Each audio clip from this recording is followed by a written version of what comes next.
Hello guys, welcome to our channel story at every corner. ఈరోజు మనం చాలా టేస్టీగా కొంచెం స్పైసీగా ఉండే గోంగూర చికెన్ ప్రిపేర్ చేసుకుందాం. గోంగూర పేరు వినగానే నోట్లో నీళ్ళు ఊరుతున్నాయి కదా.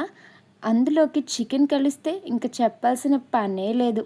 అన్నం మాత్రం 2 ప్లేట్లు ముందుగా రెడీ పెట్టుకోండి. ముందుగా ప్యాన్ వేడి చేసి కొంచెం ఆయిల్ వేసుకున్నాం.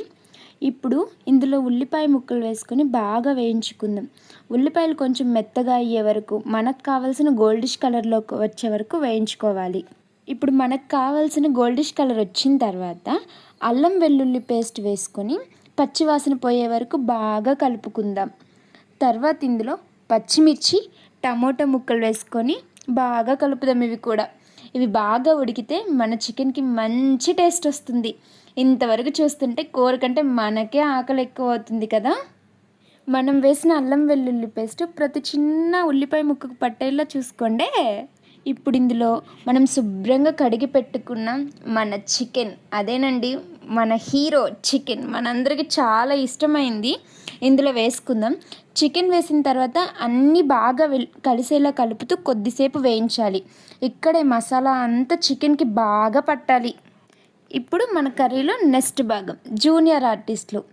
వీళ్ళు లేకపోతే సినిమాకి ఏమీ ఉండదు. ఇప్పుడు పసుపు, కారం, కావలసినంత ఉప్పు వేసుకుందాం. మసాలా వేసిన తర్వాత మరోసారి బాగా కలుపుదాం. ఇప్పుడు చూడడానికి చికెన్ చాలా కలర్ఫుల్గా మారిపోయింది కదా.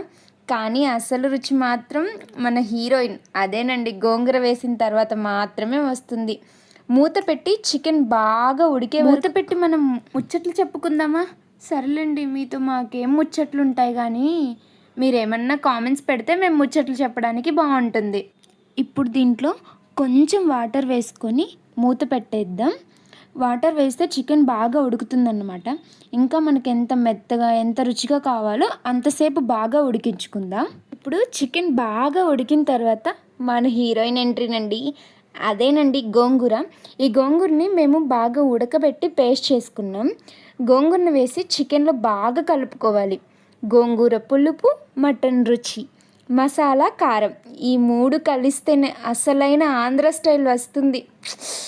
ఇప్పుడు కాసేపు ఉడికిస్తూ బాగా కలుపుకుందాం. బై ద వే, మేము ఇందాక మసాలా వేసుకున్నాం అని చెప్పాం కదా, అసలు ఆ మసాలా ఎలా తయారు చేసామో ఇప్పుడు చెప్తాం. చెక్క, మొగ్గ, లవంగం, యాలకులు, జీలకర్ర, ధనియాలు ఇవన్నీ ప్యాన్లో వేసుకొని దోరగా వేయించుకున్నాం. ఆ తర్వాత వాటిని మెత్తగా పేస్ట్ చేసి మన చికెన్లో వేసేసామన్నమాట. ఇలా ఫ్రెష్గా మసాలా తయారు చేసుకొని వేస్తే ఆ మసాలా న్యాచురల్ టేస్ట్ అదిరిపోతుంది. కర్రీకి కూడా సూపర్ ఫ్లేవర్ వస్తుంది. ఒక్కసారి తింటే ఇంకోసారి కూడా ఇదే మసాలా కావాలంటారు. ఇలా ఉడుకుతున్న కొద్దీ గోంగూర రుచి చికెన్లోకి బాగా వెళ్తుంది. కూర కావాల్సిన కన్సిస్టెన్సీకి వచ్చిన తర్వాత స్టవ్ ఆఫ్ చేసుకోవచ్చు. ఇక మన టేస్టీ స్పైసీ గోంగూర చికెన్ రెడీ. ఇలాంటి సింపుల్ అండ్ టేస్టీ రెసిపీస్ కోసం మా ఛానల్ని సబ్స్క్రైబ్ చేయడం మాత్రం మర్చిపోవద్దు. మళ్ళీ ఇంకో టేస్టీ రెసిపీతో కలుద్దాం. అప్పటి వరకు హ్యాపీ కుకింగ్. Bye bye.